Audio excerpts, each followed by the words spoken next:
On this edition of the Marne Forward, we'll take you to the heart of the fight against Al-Qaeda, to meet some Iraqi chiefs of police, and we'll show you how soldiers are learning to care for the seriously wounded. All this and more coming up.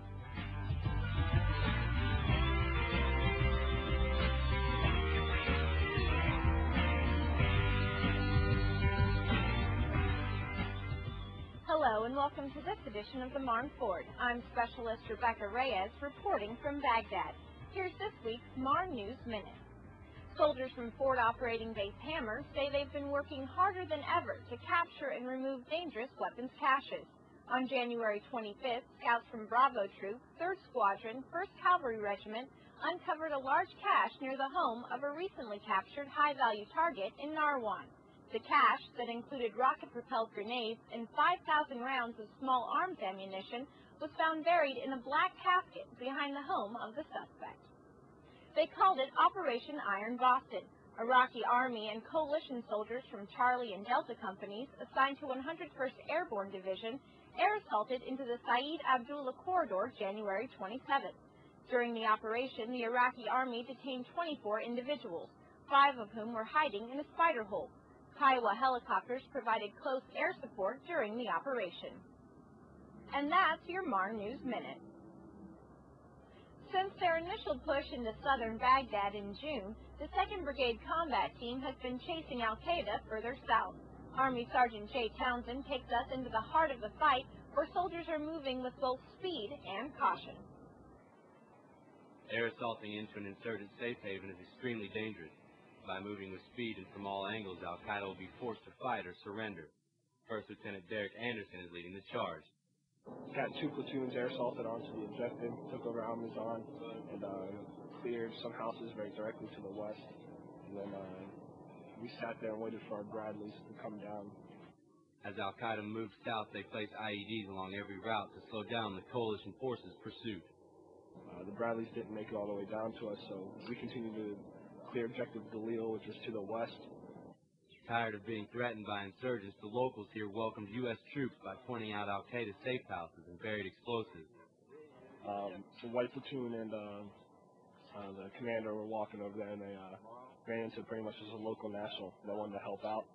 He pulled the commander and on them aside and pretty much showed them this 200-pound Russian bomb. A Russian OFAB, okay. Well, we'll call that one up. About how many pounds of explosives do you think that bomb is? About a 250-pound bomb. A Navy EOD team was able to uncover the bomb and destroy it.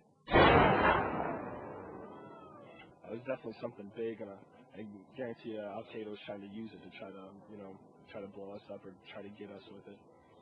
Insurgents often use this house as a hideout. Trying to cover their tracks, they rigged it with explosives before fleeing.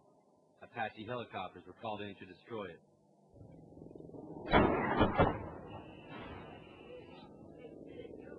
The thing to keep in mind is we're probably not going to see Bradleys for a long time now.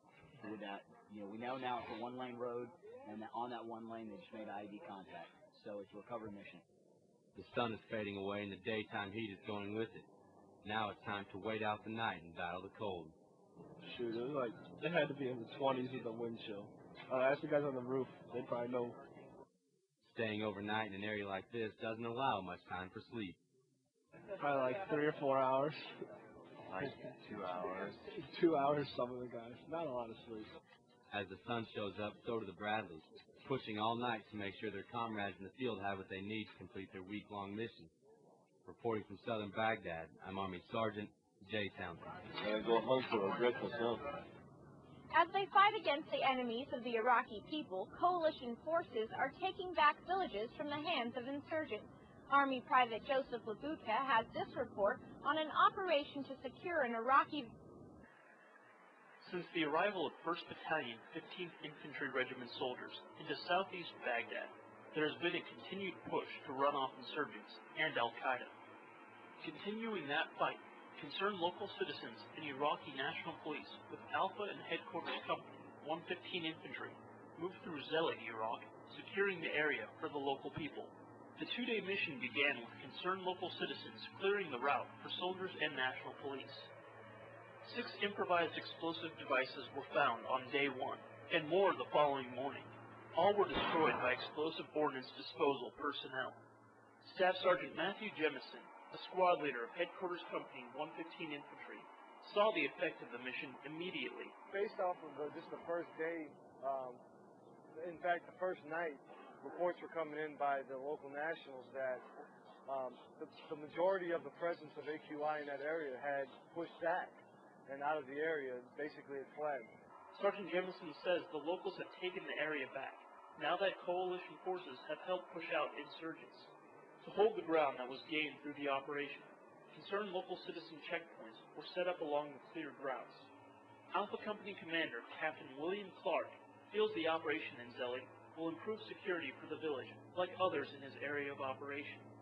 Well, I think it'll be just like Al-Bawi. We were able to go into Al-Bawi and free the area of Al-Qaeda and let the people get back to their normal lives.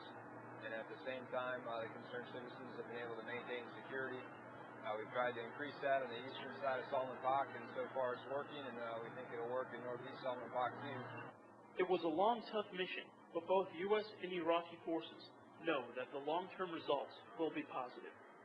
Reporting from Zelig, Iraq, I'm Army Private Joseph Rebecka. You're on patrol when one of your fellow soldiers is seriously wounded. What do?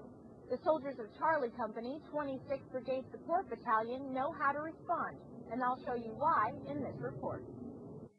Soldiers keep all of their skills sharp by continuing to train even when they're deployed. Today's training, Combat Lifesaver course. In a small conference room on a Forward Operating Base near the Iranian border, these soldiers are learning how to save lives. Basically goes over controlling